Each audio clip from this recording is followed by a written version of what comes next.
All right, let's run through another Mtel question. This one says, use the diagram below to answer the question that follows. We've got this shape with a bunch of letters on it.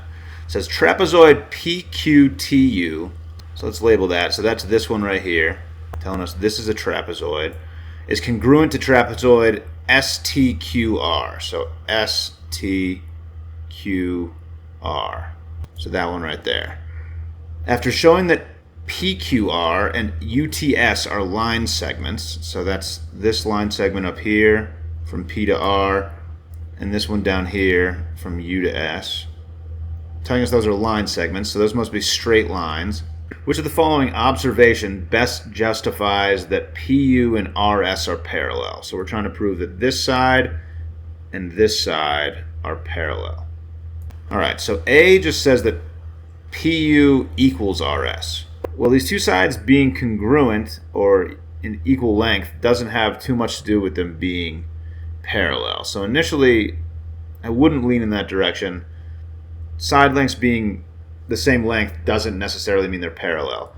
Parallel has a lot more to do with angles, which is what B and D sort of approach. So I'm actually going to eliminate answer C for that same reason. We don't really care about the side length. So adding side lengths together and comparing them doesn't necessarily mean anything about them being parallel.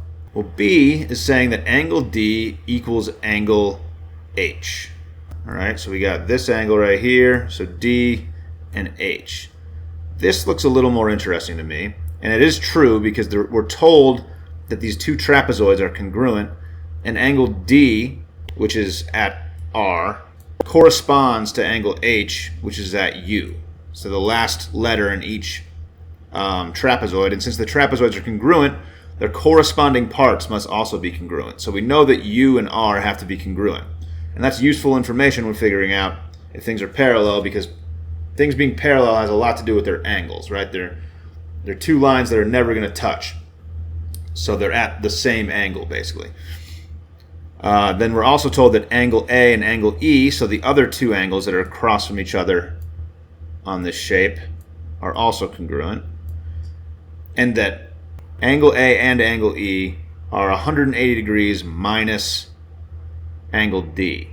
So basically we're told that E plus D equals 180, and also that A plus D equals 180. And basically what's happening here is that we're defining the parameters for a parallelogram. Parallelograms have this angle relationship where opposite angles are congruent, so this big shape kind of looks like a parallelogram, and what we're doing is proving that it is. So since A and E are congruent and D and E add up to 180, we know that this shape is a parallelogram, and parallelograms by definition have opposite sides that are parallel, which would tell us that these two sides on opposite ends are parallel. So it's answer B that helps us prove that those sides are parallel.